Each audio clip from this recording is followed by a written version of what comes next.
Vince Staples is haunted by grief and PTSD, paranoia, and the inability to trust the people around him. And many of these issues come from his experience growing up in Long Beach, where he was surrounded by gang activity and violence, and his peers and role models would end up either killed or in prison. Luckily, Vince was able to escape that fate, but even as a successful rapper, on this album, he struggles to move past the mentality that he was forced to adopt in order to survive in Long Beach. That's because despite all the negativity, Long Beach is the only home he knows. In a recent interview with GQ, Vince says that he spent his whole life growing up in that environment.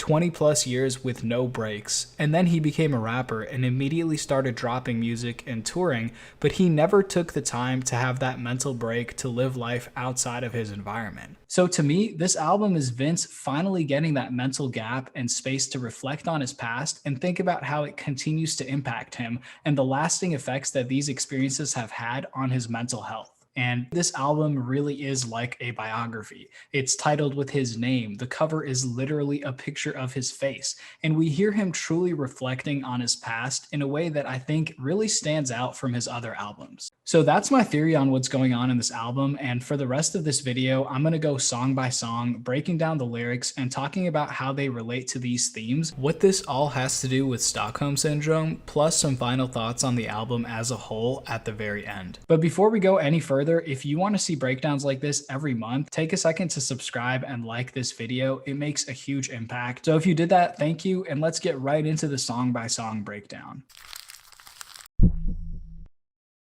So the first song is Are You With That? And Vince immediately talks about growing up wanting to be a thug, idolizing that lifestyle, and following the footsteps of others who he thought were role models, but then he realized were lost themselves.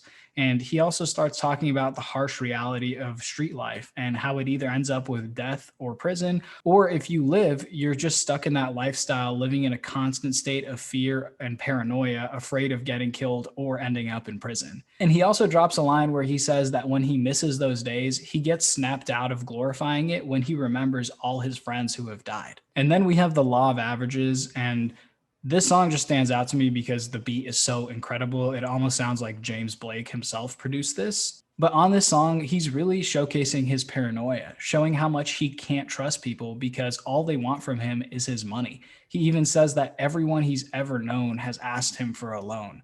And this really reminds me of the song Fear, where Kendrick talks about being afraid to lose his money or being afraid that someone's stealing from him. But when we look at the title, there is something else going on here, right? So what is the law of averages? We all know that flipping a coin has a 50% chance of being heads or tails, but you technically could flip heads 10 times in a row. Even though it's super unlikely, it could happen. But if you flip that coin, say 1 million times, the number of heads or tails would be much closer to the average of 50%. So the law of averages is essentially saying that even if something super unlikely happens, if repeated enough times, the likelihood will eventually return to the average. So what is Vince actually saying with this? Well, first of all, you can hear that the chorus repeats Cherry Ave, Downey Ave, playing on the title of the averages. And I think there's a couple things going on here, but this song mostly centers around money, and Vince is an anomaly for how wealthy he is. The average income in Long Beach is around $30,000 a year. Meanwhile, Vince is reportedly worth $4 million. So while he's balling, he also knows that means there are statistically a huge percentage of people who aren't that lucky, and he is the anomaly. And on another note, I think the same goes for him making it out of his neighborhood without being killed or going to prison, as he mentions that many of his friends ended up like that.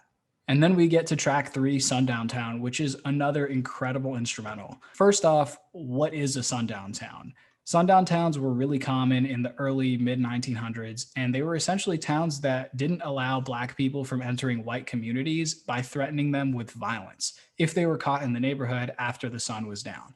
So Black people could technically work and travel through, but after sundown, they would be harassed, beaten, and even killed. And Vince is relating this fear and paranoia that a Black person would feel in a sundown town to being in his neighborhood after dark, which was an unsafe place to be. He talks about how he's lost so many friends to the streets and that he knows that the cycle of violence will only continue.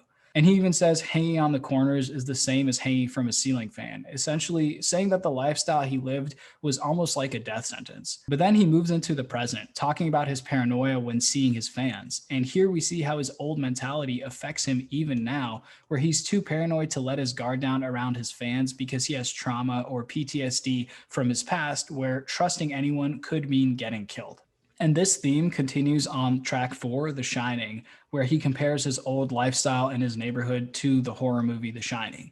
He says, "We dying broke or live with broken hearts," meaning nobody's making any money from that lifestyle. And if you do manage to survive, you're just living with a broken heart. You're living with trauma. And then he says, "Yes, I'm cracking, but it's hard to understand how that happened." And so this also goes back to the law of averages. He realizes how unlikely him escaping that fate was and just how little chance he had to be successful. And maybe to a certain degree that he doesn't believe it. He feels like an imposter. And I actually did a video all about imposter syndrome and PTSD talking about Kendrick Lamar's song You. So you can check that out. You'll see a link to it pop up. But back to the Vince album, the next song is called Taking Trips. Here, Vince is describing the types of things he used to do when tripping with his gang and how dangerous it was. And on this song, you could really hear the paranoia where he talks about hating July because with the summer heat comes a rise in violence, saying that he can't even go to the beach without a gun in his swim trunks.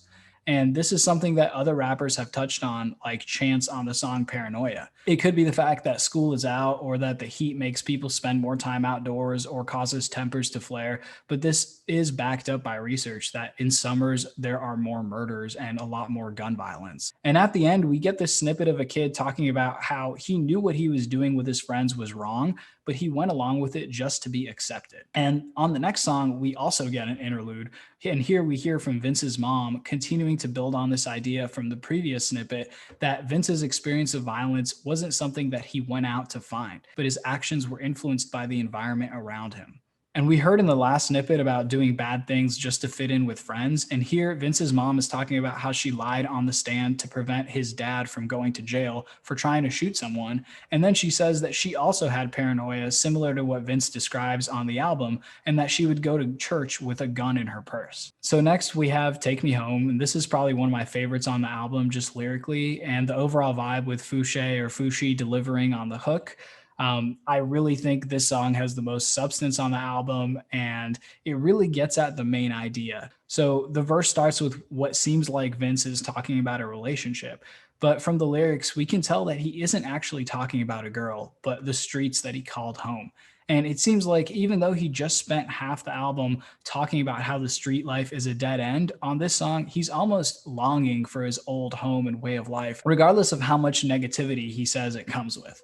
He says, "I hate when you ask, can we talk? Tell me what I did now, drying off your tears now, fighting for some years now, some's gotta give. I don't want to rebound. I just want to sleep sound. Don't want to dream about the shit that I did."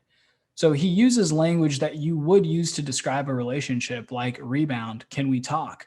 But we can clearly see that this is really about how he's haunted by his past and he wants to block it out, but he can't. It's part of him forever. He even talks about the trips that he took, or gangbanging comes with baggage. And even though he went across the world, he comes back to his home. He says, "Been all across this atlas, but keep coming back to this place because they trapped us. I preach what I practice, these streets all I know, and there's no place like home." And this back and forth between being haunted by his past and missing home continues. On the second verse, he talks about how he's back on PCH with his gun blaring music, but as soon as it's quiet, he hears the sound of those who rest in peace and tries to drown the violence out. But then right after, he says that if anyone wants beef, he's going to find out where they are and go get them.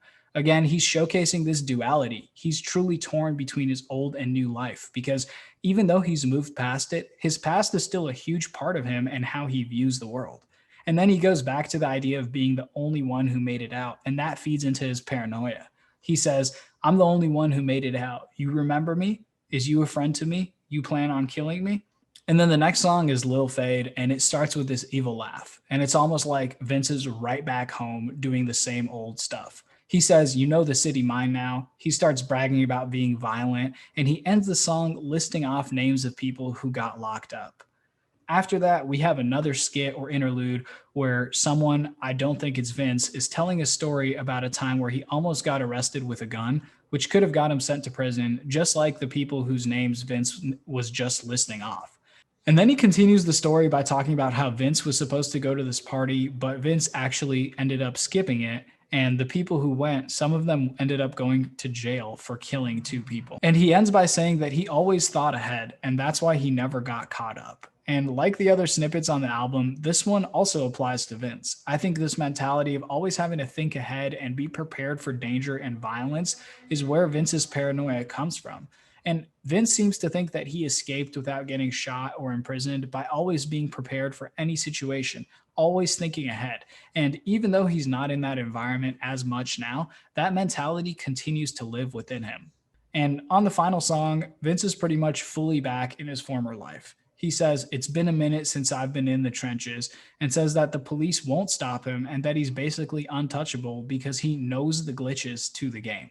And then he drops a clever line saying, "Before Corona, I was at Ramona with the mask. Before Corona knew the streets was over, washed my hands." But then a few lines later, he says that he couldn't give it up and he got attached to that way of life. And this is where the title of this video comes in. Stockholm Syndrome usually refers to when someone gets kidnapped and the person who got kidnapped starts to have emotional bonds and attachments to their captor. And while this isn't an exact fit to what Vince is describing, I think there is an element of that here, with Vince listing off all the negative ways his environment impacted him, but then also saying that he can't give it up, that he's trapped, and that he feels attached to his community. It really seems like Vince is torn somewhere in between his old and new life, and it really feels like he doesn't want to let his past go. Because even if it is a constant reminder of the demons that haunt him, it's a part of him forever. And Long Beach is the only place that he can truly call home. And just listening to this album as a whole, I get the sense that Vince now sees making it out of his neighborhood less as odds that he was lucky enough to beat, and more like an opportunity to improve the odds for everyone in his community and raise everyone's average collectively. And this is backed up by an interview Vince did recently where he says that he hopes to reduce the burden of his past by helping people in his community and righting his wrongs instead of running away from them. In the interview, Vince says, "In a perfect world, more than anything musically or more than anything creatively, my goal is to be able to live in Long Beach peacefully, and for everybody else to be able to live in Long Beach peacefully. That means a lot to me." So that's it for the breakdown. Thank you so much for watching. Leave a comment and let me know what album or song I should break down next. And if you enjoy the video, make sure to subscribe and like, and also check out these videos on the screen for more breakdowns I've done. I've also had a lot of people asking me about this painting of Mac behind me. It was done by Nasheed Chroma. He makes incredible hip hop inspired art. And if you want to check out his stuff, I'll leave a link in the description below with a discount code for you. So go check out his website, and thank you again for making it to the end of the video.